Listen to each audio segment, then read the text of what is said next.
Hola a todos, mucho gusto, mi nombre es John Perdomo y el día de hoy vamos a mirar un tema muy fundamental para la biología y es el tema de las biomoléculas. Entonces, vamos a empezar. Primero que todo, hay que saber qué es una biomolécula. Una biomolécula la podemos definir como el compuesto químico que sostiene la materia viva, es decir, que conforman al ser vivo. Dentro de las biomoléculas podemos encontrar cuatro grupos. Entre ellos están los carbohidratos, los lípidos, las proteínas y los ácidos nucleicos. ¿Ok? Para comenzar vamos a tomar el tema de los carbohidratos, o también llamados hidratos de carbono. Los carbohidratos son una mezcla de carbono, hidrógeno y oxígeno. Y básicamente son una combinación de monosacáridos. Los carbohidratos los podemos definir entre aldehídos y cetonas. Ahora sí, ¿qué es un aldehído y qué es una cetona? Un aldehído lo podemos especificar como cuando el grupo carboxilo se encuentra unido a átomos de hidrógeno, como lo podemos ver a la parte izquierda de la presentación. Y asimismo, la cetona se define porque el grupo carboxilo se encuentra unido a átomos de carbono. ¿Ok? Entonces en la parte izquierda podemos ver de que el grupo aldehído está unido a un grupo, a un átomo de hidrógeno y en la cetona está unido a dos grupos de carbono. ¿Ok? Bueno, dentro de los hidratos de carbono, los carbohidratos, podemos encontrar los cuatro grupos que son los monosacáridos, disacáridos, oligosacáridos y polisacáridos. Los polisacáridos. Los monosacáridos son la base fundamental de los carbohidratos. ¿Por qué? Porque los demás grupos ya son conformaciones de uniones de monosacáridos. Entonces, los carbohidratos poseen en su grupo más mínimo a los monosacáridos. Los monosacáridos poseen una fórmula de CH2O por N, donde N es igual o mayor que 3. Dentro del mundo de los monosacáridos, los más conocidos son la glucosa y la fructosa. Los disacáridos. Los disacáridos son un grupo de carbohidratos en los cuales los podemos identificar porque están unidos dos monosacáridos y enlazados por un enlace glucósido. Bueno, como lo podemos ver a la parte izquierda de la presentación, tenemos un monosacárido que es la glucosa y el otro monosacárido que es la fructosa. Ellos unidos por un enlace glúcido forman la sacarosa. Entonces, entre las más conocidas están pues la sacarosa, como la estamos mencionando, la lactosa y la maltosa. Bueno, los oligosacáridos, eso es muy sencillo. Lo único que tienen los oligosacáridos es que es una combinación de 3 a 10 monosacáridos, donde los podemos nombrar pues dependiendo el número de monosacáridos que lo conformen. Pues si son 3 son trisacáridos, si son 4 son tetrasacáridos y así sucesivamente. Bueno, vamos a hablar ahorita de los polisacáridos. Los polisacáridos básicamente se encuentran compuestos por más de 10 monosacáridos y los más comunes entre ellos son la celulosa, el almidón y el glucógeno.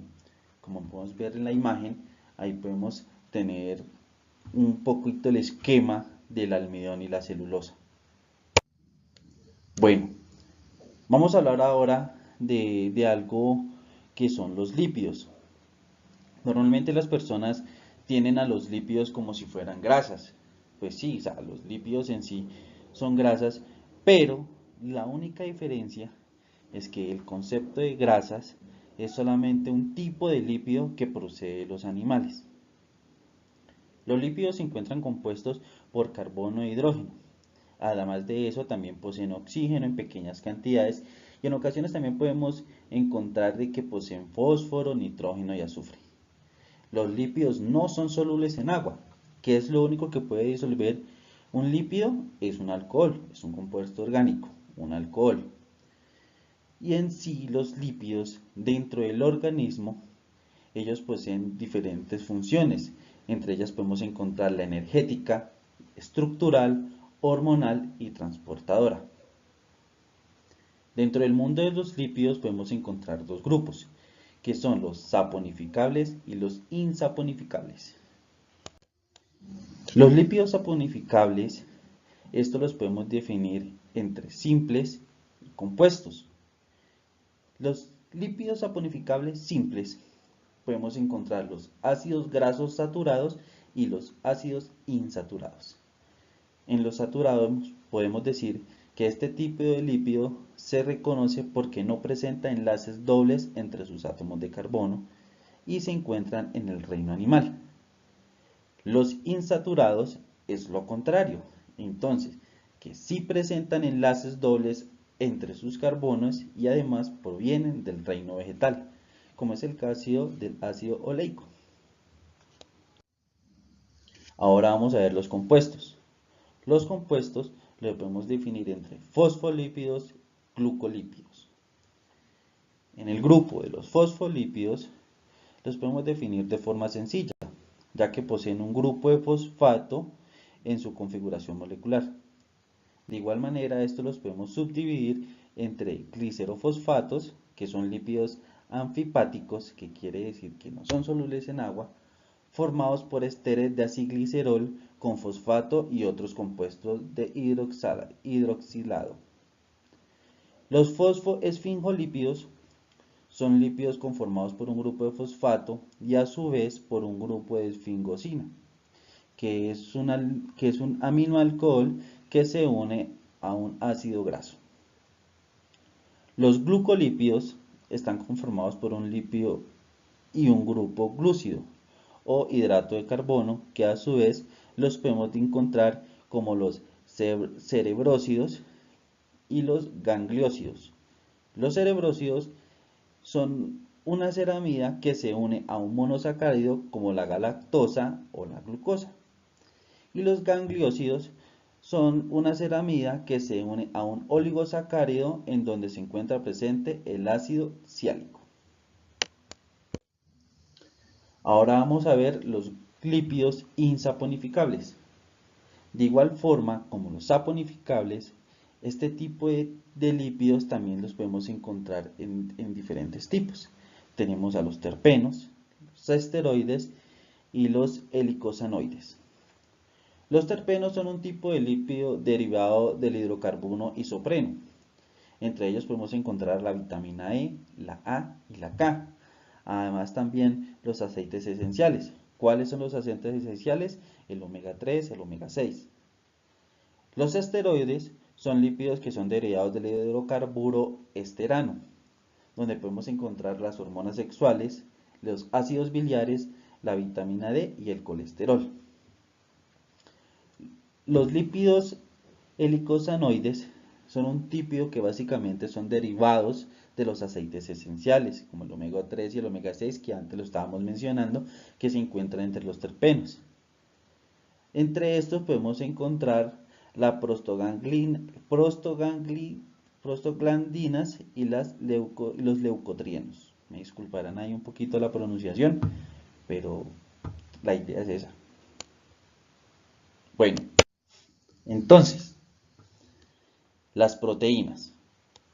La proteína es otro grupo de las biomoléculas. Podemos decir que las biomoléculas son una composición de cadenas de aminoácidos. Entonces, las proteínas están compuestas por carbono, hidrógeno, oxígeno y nitrógeno. Este tipo de conformación de las proteínas está constituida por un grupo amino, que es un grupo del carboxilo, y la cadena lateral se diferencia en cada aminoácido. ¿Ok? Ahora vamos a ver acerca de las funciones de las proteínas. ¿Listo? Entonces, podemos ver de que dentro de las funciones de las proteínas podemos encontrar de que forman parte del material estructural básico de la célula. Constituyen a las enzimas, que son los catalizadores biológicos que controlan la velocidad de las reacciones químicas en la célula. ¿Qué quiere decir esto? de que ellas son las que mantienen controlado, o sea, que mantienen ahí lo que es lo referente a la respiración, a la reproducción, a la alimentación de las células. Además, cumplen una función respiratoria porque transportan y almacenan oxígeno. Participan en la defensa orgánica porque ellas constituyen los anticuerpos. Actúan en ocasiones como hormonas. Además de esto, permiten la contracción muscular. Porque creen de que los fisicoculturistas, de que los deportistas tienen que estar consumiendo proteínas, tienen que estar constantemente adquiriendo proteínas. ¿Por qué? Porque mantienen en funcionamiento y en movimiento sus músculos. Hay un dato anexo a esto acerca de las proteínas. Las células vegetales en sí, ellas pueden fabricar alrededor de 20 aminoácidos a partir de carbohidratos y lípidos. A diferencia de las células animales, de que este tipo de células simplemente pueden sintetizar 12 tipos de aminoácidos. Entonces, los 8 aminoácidos faltantes que hacen falta para esto, entonces nos toca a nosotros los seres vivos, nos toca a partir de la alimentación. Entonces eso es un dato de que es bueno mantenerlo. Bueno, ahora vamos a hablar de algo muy importante, que es las estructuras de las proteínas. Dentro de las estructuras podemos encontrar de que manejan cuatro, que son la primaria, secundaria, terciaria y cuaternaria. Ahora vamos a ver la estructura primaria. En este tipo de estructura nos indican que están en una secuencia de aminoácidos, o sea, haciendo una formación lineal, por así decirlo. Entonces, como podemos ver dentro de la imagen, están haciendo una formación lineal, que son los grupos aminos que están dentro de la proteína. Entonces, ellos siguen un camino lineal. Entonces, por eso se llama estructura primaria. La estructura secundaria, o sea, la estructura primaria da base a la estructura secundaria. En este tipo de estructura podemos encontrar la disposición a la secuencia de los aminoácidos en un espacio. Asimismo, podemos encontrar dos tipos de estructura, que es la estructura alfa o hélice, que dentro de esta estructura podemos encontrar que forman una especie de hélice, o sea, asemejando un poco a la estructura que maneja el ADN, pues que más adelante vamos a hablar del ADN. Pero entonces, como lo pueden ver en la figura, en la imagen que se encuentra a la derecha de la diapositiva, podemos encontrar de que ella maneja una forma enrollada, en forma de, por así decirlo, helicoidal, así, forma de hélice. ¿Listo? Ahora vamos a ver la estructura B o estructura beta. Este tipo de estructura la podemos definir de que los aminoácidos conforman una cadena en forma de zigzag. Entonces a este también en muchas ocasiones se le denomina como base plegable o lámina plegable. Entonces, como pueden ver a la derecha de la imagen, podemos ver de que la formación de esta estructura es en forma de zigzag, en forma de que va y viene, entonces como que sube, como que baja.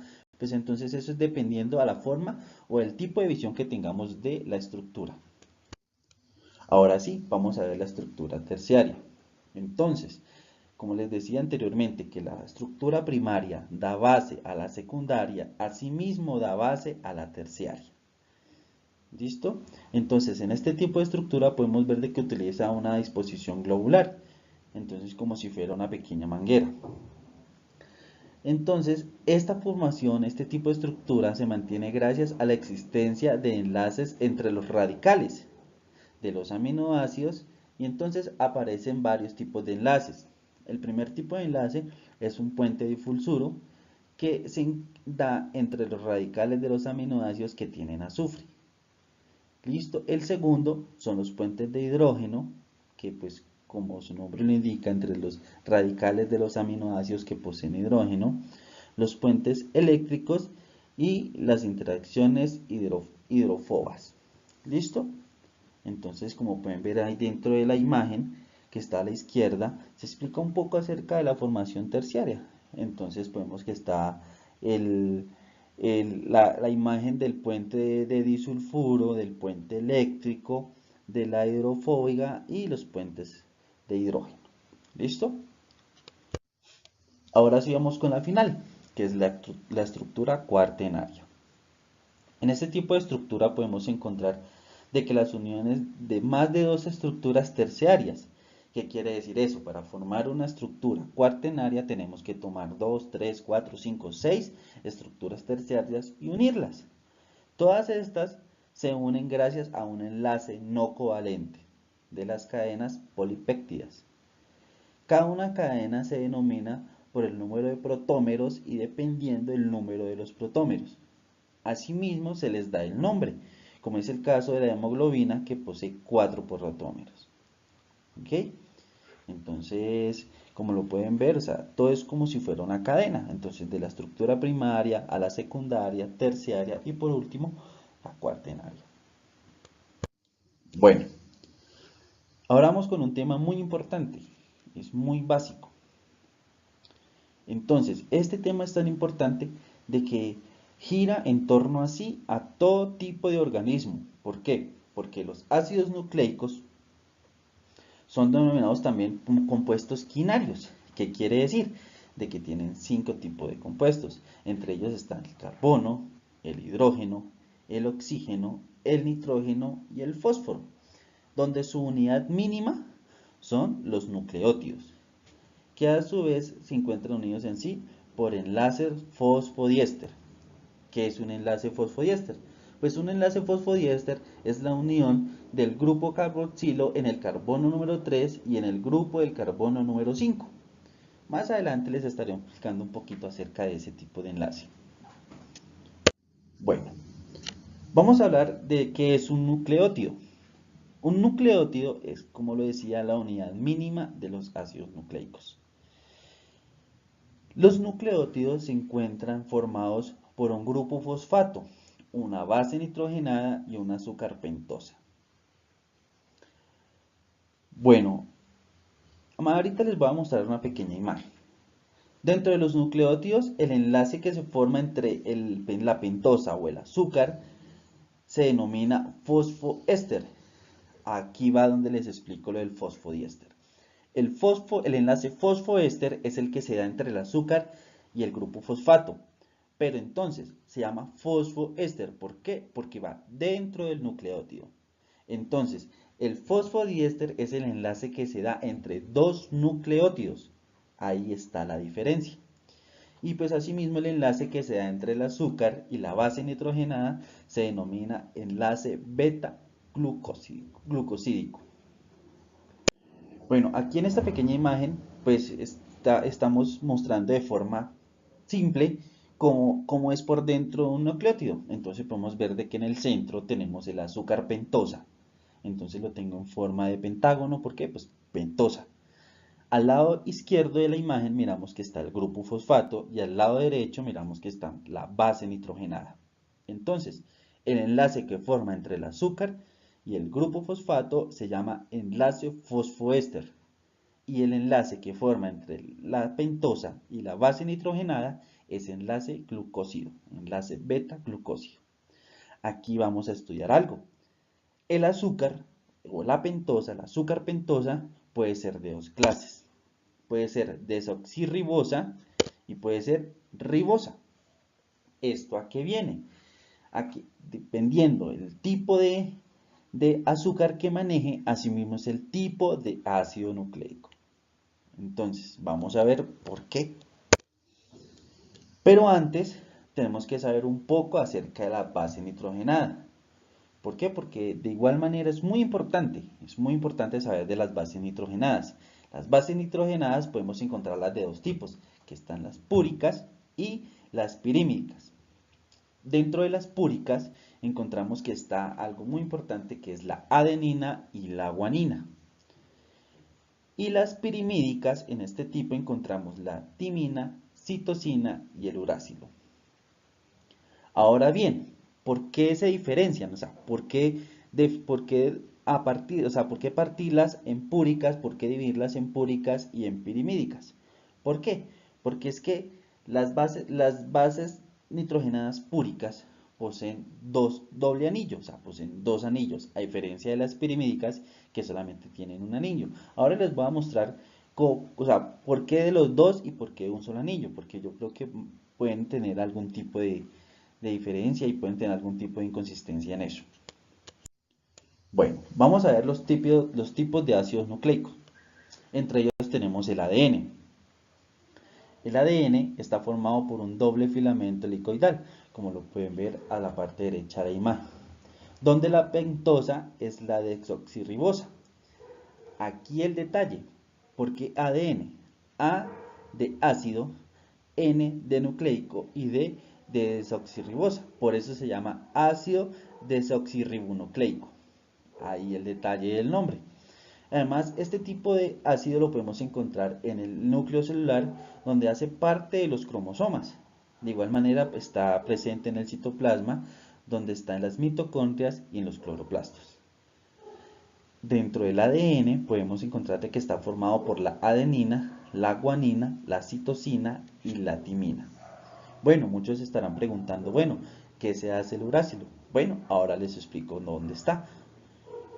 Una función esencial que tiene el ADN es que mantiene la información genética del material hereditario. Entonces, todo lo que nosotros heredamos de nuestros padres, o sea, esas facciones físicas, el tipo de color de la piel, cabello, todo eso se encuentra guardado en el ADN. Entonces, por eso cuando van a hacer pruebas de paternidad y cosas así, entonces hacen pruebas de ADN. ¿Por qué? Para que vean que las cadenas sean similares. Por eso entonces es ahí el decir de que la prueba de ADN. Bueno, ahora vamos a ver el ARN. El ARN es simplemente una molécula que se encuentra se encuentra formada por un solo filamento, como lo pueden ver a la parte derecha de la imagen. A diferencia del ADN que es doble, este es uno solo.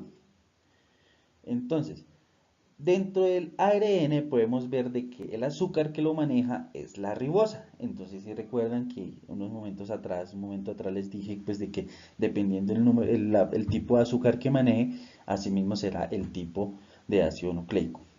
En el ADN era la desoxirribosa y en el ARN es la ribosa.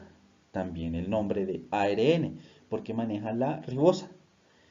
Este tipo de ácido lo podemos encontrar en el citoplasma y en el núcleo celular, donde el ARN podemos encontrar que es de tipo mensajero, tipo ribosómico y de transferencia. ¿Ok? Bueno, hay algo muy importante que hay que conocer, que es la ley de Chargaff. ¿Qué nos dice esta ley? La ley de Chargaff nos dice que para el ADN y el ARN debe haber un tipo de equilibrio. Entonces, dentro del ADN podemos ver de que la cantidad o el número de adenina tiene que ser igual al número de timina. De misma forma, el número de citosinas debe ser igual al número de guaninas. En el ARN, la adenina tiene que ser igual al uracilo. Entonces, ahí aparece el uracilo. Entonces, una de las diferencias que tiene el ARN y el ADN es que el ADN maneja la timina y el ARN maneja el uracilo. Porque, como lo pueden ver, la citosina se une también con la guanina. Vamos a observar un poco la imagen que tenemos al lado izquierdo. Como pueden ver, la citosina y el uracilo hacen parte de las bases nitrogenadas pirimídicas. Y como lo pueden ver en la imagen, solamente constituyen un anillo. A diferencia de la guanina y la adenina, que hacen parte de las bases nitrogenadas púricas, que tienen doble anillo. Si lo pueden observar, ahí no sé si pueden acercar un poco, ahí lo pueden observar de forma detenida, pues el doble y el anillo simple. Ok, entonces muchas gracias por haber visto esta presentación, espero que les haya servido de mucho. Como les recuerdo, mi nombre es John Edison Perdomo y estaremos viéndonos en un próximo video. Que se encuentren muy bien. Muchas gracias.